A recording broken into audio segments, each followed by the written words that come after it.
Hello everybody, in today's video we're going to talk about something that's a little different than you may usually be thinking about, and that's where do you park the plane? Now, it's kind of one of those things where, you've been flying in a simulator for a while, you want to kind of up your game a little bit, you want to make it a little more realistic, or maybe you're planning a flight or something like that, and you want to actually go somewhere, and you want to have a pretty good idea of what exactly it is you're trying to go to once you get to the airport, but you're not 100% sure yourself. The first thing, of course, we can do is we can always just land the plane and ask Flight Sim to go ahead and give us a taxi directions to a specific spot. The other thing we can do is we can do a little bit of planning ahead, and we can actually predict where we would need to go at a particular airport. Now, in the real world, of course, depending on what kind of traffic you are, in this case, a little general aviation plane, nothing excessive, it would have a big impact on where you're going to park.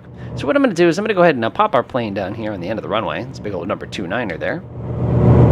And then I'm going to call up an airport diagram, and it'll try to give us a little bit of insight as to where you can park the plane. Now keep in mind, if you just need to back taxi to the runway and do this all over again, that's all going to be one option. Another option is going to transient parking, which is basically the idea that I'm not going to be here very long. The other option, of course, is gates. Aircraft like this don't typically fly into gates. We typically fly into FBOs.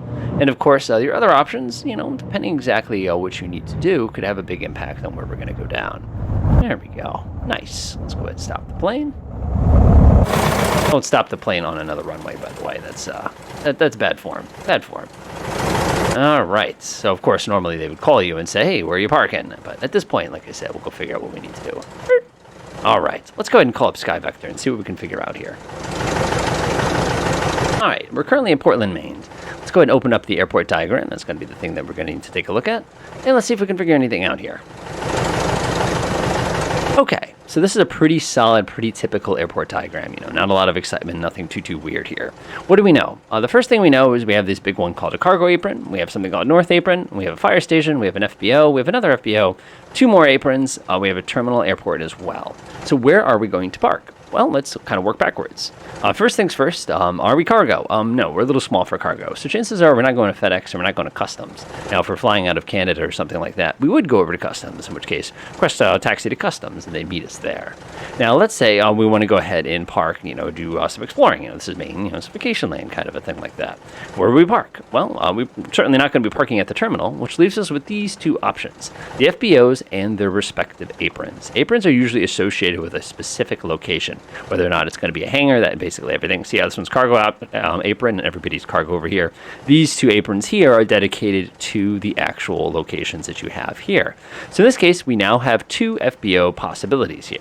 One's this north one and the other one is this south one. And you're sitting there going, which one of these 2 FBOs would be the one that I'd probably be flying over to? Well, we have to cheat a little sometimes. If you were to do a little R&D, you'd find out that the FBO at this particular airport, the north one is Northeast Air, and the one in the south is called Mac Air Group. You're looking at these 2 going, wow, they both look really, really solid. Which one do I bring my little propeller plane in? Well, this is when I like to cheat even more. This is when I usually bust out Google Earth. So again, you can see our airport diagram is very distinctive here. We have this one group in the south. What do they have? They've got a couple propeller planes, a handful. There's really not a lot of aircraft here. Also, what do they have access to? Well, they've got this road and this energy company. It seems to be kind of like a local or long-term thing. Poking up to the north part on the flip side, look at this. This place is loaded. There are so many different aircraft parked here. And I guarantee you in certain months, this place is even probably more packed. So if I had to guess, this is probably going to be a more likely location, especially given that it has a greater proximity to the actual terminal itself. So when you're trying to figure these things out, always go by terminal or double check on Google Earth. Now, let's say we are a private jet that just arrived. Again, it's the same thing. We have our FBO here, we have our FBO here. Both of those would be acceptable options. The terminal itself, on the flip side, that would be reserved for basically airliners that had bought those particular slots so that they could go ahead and operate their airliners in and out of those particular places. Now, some airports get a little more complicated. You end up running into situations like a little bit like this over at JFK. The good news is, philosophically, it's actually exactly the same. We have a bunch of these kind of permanent hangars up here. They're non-labeled hangars, which usually mean they're not us, the hoi polloi general public's interesting situations. We have all the common terminals in the middle, and of course you come down here, you have this lovely thing. This is General Aviation Terminal. This is where the FBO is going to be located in this particular spot. It can get even more interesting. And you end up with something that looks a little bit like this. This is Chicago O'Hare, by the way. It's Chaos. But the exact same philosophy is the same. Notice we have a cargo ramp, which is not going to be for us, and we have a general aviation ramp. This is most likely where we're going to be operating at this particular place. Everything else is secondary. We have a scenic hold pad that's actually for the purposes of hanging on to planes to get room for other things, to allow them to pass each other. That's what those are for. We have a whole fire station complex. We have the main terminal. Coming down here, we have an enormous amount of cargo stuff that, again, is not going to have anything to do with us over in general aviation land. So you can see that without, don't worry about penalty box, by the way. It's just a way they can hold people until they make room. But you can see here very, very clearly that even though there is so much chaos here, at the end of the day, we can see exactly where we need to go for general aviation, if for cargo, or for a main airliner. So popping back into the sim real quick, let's go jump back in. Head over to one of those particular locations. And again, in the real world, we typically say, request taxi to the FBO, North FBO or something like that.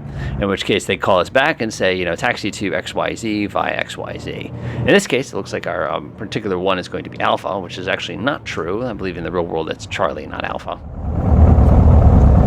It's just one of those flight simisms. It's like, you can't scan in the airport diagram? Really? I don't know. I always love this 182 because it's so squirrely in a turn. Look at this. Screet tires. So then we kind of scroll along here. And again, if you're on VATSIM and they ask you where are you parking, now you have a really, really good idea of what to ask. One of the most dangerous things you can do, especially on VATSIM, is say, I don't know, or whatever's open. That can get sketchy really, really fast. And here we are. And this is the FBO. So normally, of course, in the real world, too, they'd probably have somebody out here to marshal you, in which case they'd come over there with some orange sticks and start waving at you, and you'd be sitting there desperately trying to remember what all the different symbols are for everything. And then, of course, woo! We crash the plane just like that because we weren't paying attention to what we were supposed to be doing. Man, I love this thing. It's so much fun to play with.